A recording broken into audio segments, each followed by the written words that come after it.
Few people can claim they've pranked Hollywood's biggest names and gotten away with it. But our next guest can. Look right there, realize you just got punked! It's been 20 years since the MTV classic Punked debuted on our screens. Wait a second, what just happened? I called my mom and What just happened? What just happened? I just got punked. Matt Wheeler has been along for the ride ever since.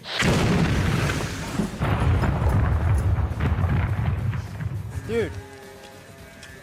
An explosion over here! Starring in over 30 episodes across both series and pranking some of Hollywood's biggest stars. You're obviously off your rocker right now. I just want to tell you one last thing. You have just been punked. What are you getting manicures for?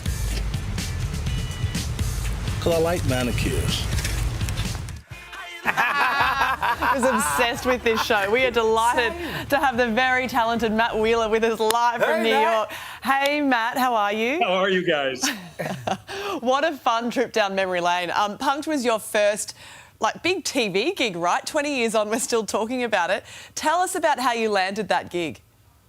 Yeah, I get nervous just watching those clips. Kind of the Hollywood, I guess, LA thing, knew a producer that knew a producer.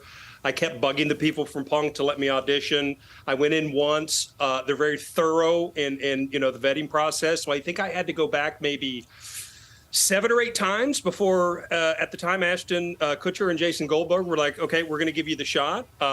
It's been 20 years, and it was an absolute blast. It's incredible. I mean, the improv skills that you need to do a show like this is amazing, because it's not just because you don't know when it's going to end. So how's that time out when you're doing it with these celebrities, and who tells you when to stop? Yeah, I think you just use your instinct. I mean, I went to school and I did a lot of improv. It's kind of like, it's not just doing improv, right? It's kind of doing a play, but you're doing a play with other actors that are in the play that don't know that they're in the play. That's right. Yeah. So I think it's just kind of that playing it very real, being conviction, wearing ridiculous glasses like you see right there with the cop. But I think the conviction is really, at the end of the day, what sells it. Because if you're up there doing your stand-up routine, they're going to start to get a little fishy and think, something's going on here. And at the time, the first go around, it punked. So I think it's just playing it very straight, playing it real. But it's not laughing too. I would laugh. I know. I couldn't help myself. It's impossible. But of all the pranks that you've done, and you've done so many, what was your favourite? Who did you most enjoy punking? I think it was probably the one that you showed, Shaun White, the Flying Tomato, the big snowboarder. Just because, I mean, the scene where I'm coming out of the bathroom with my, pants down around my ankles and falling down with the newspaper under my arm coming off the can. And then the explosion was just incredible. And you can see right there, his face, he was so incredulous and just a great kid. And we just absolutely hammered him. And he was a good sport about it. Yeah, but not everyone can be a good sport, Matt. I mean, who did not like this at all?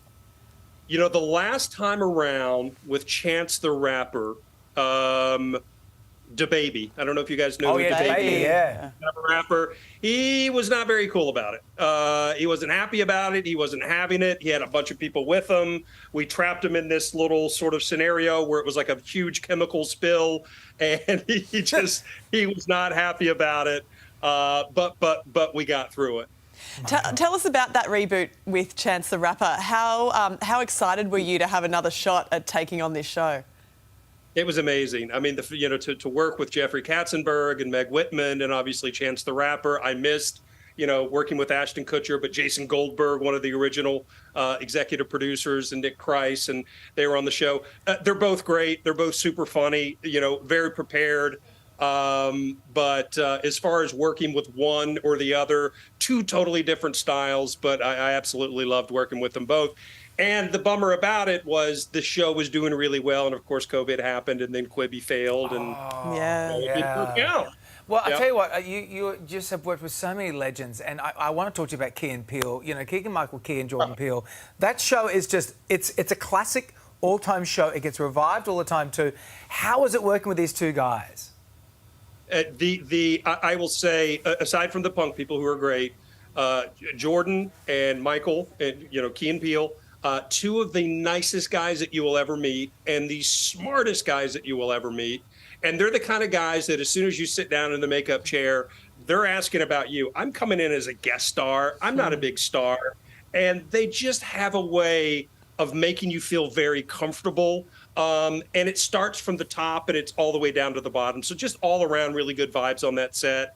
The other set was probably the guys from Reno 911. Yes. I don't know that show.